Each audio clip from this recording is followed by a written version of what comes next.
সে শিশু ৫ বছর তাকে বলল সে মুসলমান হয়ে গেছে। কেন কি সে আল্লাহকে ভালোবাসে। আনিসুর রহমান নামের এক হুজুর তিনি প্রকাশ্য ফেসবুক পেজে পোস্ট দিয়ে আহ্বান করতেছে যে হিন্দু ১৮ বছরের নিচে কোনো মেয়ে বা ছেলে যদি ধর্মান্তরিত হইতে চায় সেক্ষেত্রে তিনি সাহায্য করবেন এবং আগে থেকে জানাইলে তিনি ধর্মান্তরিত করতে সাহায্য করবেন। এটা তার হাতেই থাকবে। ১৮ বছরের পরে ধর্মান্তরিত ছাড়া বিয়ে হইলে সেক্ষেত্রে তার হাতে ব্যাপারটা থাকে না, এমন একটা পোস্ট দিছে। আপনি চিন্তা করেন যে শিশুদের ধর্মান্তরিত করার কি উদ্বাহ আস্ফালন। আমরা জানি বাংলাদেশের লাভ জিহাদের নামে প্রেমের ফাঁদে ফেলা, ব্ল্যাকমেইল কইরা নানানভাবে সামাজিক চাপে ফেলা ধর্মান্তরের প্রক্রিয়া চলমান। পরবর্তী সময়ে এসব মেয়েরা গোপালগঞ্জে এক সাংবাদিকরে বিয়ে করছিল, সে ২ বাচ্চা নিয়ে পথে পথে হাঁটতেছে। আরেক মেয়ে বিয়ে করছে, সংসার ফালাই আইসা পরবর্তী সময় তার স্বর্ণগয়না সব কিছু লুট করে নিয়ে চলে গেছে। তো আসলে এই ফাঁদগুলো দেখার পরেও যেসব পরিবার হিন্দু মেয়েদেরকে বা ছেলেদেরকে সন্তানদেরকে এসব কুচক্রীদের সম্পর্কে কোনো ধারণা না দেয়, আসলে তারা নিজের পায়ে নিজে কুড়াল মারতেছে। সব ধর্মকে সম্মান করবে, বাট সব ধর্মের যে কিছু কুচক্রী থাকে তাদেরকে অবশ্যই আইডেন্টিফাই করতে হবে। আপনি চিন্তা করেন যে আপনি একটা বাচ্চা আপনার ফ্যামিলিতে জন্ম নিয়েছে, সে শিশু ৫ বছর তাকে বললো সে মুসলমান হয়ে গেছে। কেন কি সে আল্লাহকে ভালোবাসে।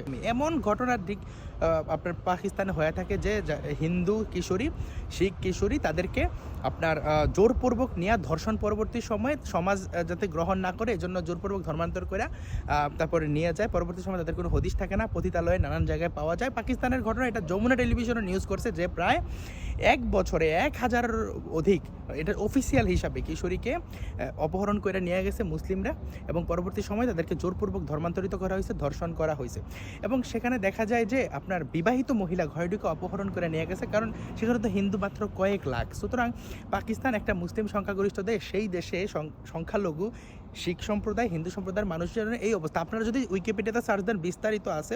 বিশ্বের প্রত্যেকটা ইন্টারন্যাশনাল মিডিয়াতে এই যে পাকিস্তানের হিন্দু কিশোরীদের উপর, শিখ কিশোরীদের উপর অর্থাৎ সংখ্যালঘু কিশোরীদের উপর যে ধরনের যৌন সন্ত্রাস এবং এই ধর্মান্তরের সন্ত্রাস চালানো হয় সেটা নিয়ে বিস্তারিত প্রতিবেদন আছে। ধরেন কেউ প্রেম করে যখন ইসলাম গ্রহণ করে সে কি ইসলামের যে আসল মাহাত্ম্য বুঝা ধর্ম পরিবর্তন করছে? কেউ যদি কনসেন্টে ধর্ম পালন করে ওকে ফাইন, অবশ্যই সেটাকে সাদরে গ্রহণ করি, সবার ব্যক্তিগত মতামত আছে। কিন্তু প্রেমের ফাঁদে ফেলা, লাভ জিহাদের শিকার বানায়া এমন বলা হইতেছে যে যদি নাবালিকাও হয় বা নাবালকও হয় সেক্ষেত্রে যদি আগে জানায় সেক্ষেত্রে সে আসলে ধর্মান্তরের ক্ষেত্রে সাহায্য করবে। আপনারা দেখবেন বিভিন্ন জায়গায় মুসলিমানিয়া সমস্যা, পরিবার পাগল হয়ে যায়, যার পরিবার থেকে একটা সন্তান যায় সে আসলে বুঝে। সুতরাং এই যে নেচার রিভেঞ্জের একটা ব্যাপার আছে না, যে এই যে বাবা মা এত কষ্ট কইরা একটা সন্তানকে লালন পালন করলো, পরবর্তী সময় সে প্রেমের ফাঁদে ফেলা ধর্মান্তরিত হয়, পরবর্তী সময়ে তাকে তার স্বর্ণ গয়না সব কিছু লুট কইরা তাকে আসলে রাস্তায় ছাইরা দেওয়া হয়, একটা ফ্যামিলিকে ধ্বংস করে দেওয়া হয়।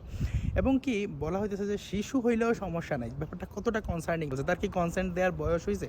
এটা কি দেশের যে প্রচলিত আইনে এটা অপরাধ না? কিন্তু এত বড় উস্কানি দেওয়ার পরও মানে বাংলাদেশে তো আসলে কিছু হয় না। আপনি কি বলবেন?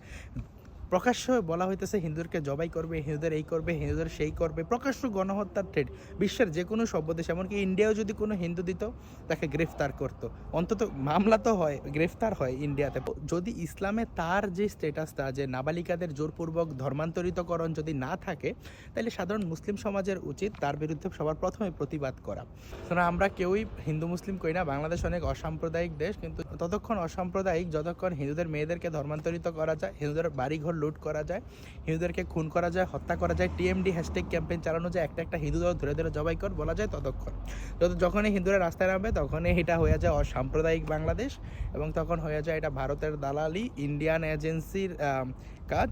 এই সেই। ধন্যবাদ সবাইকে। ভিডিও ভালো লাগলে লাইক কমেন্ট শেয়ার করে পাশে থাকতে পারেন।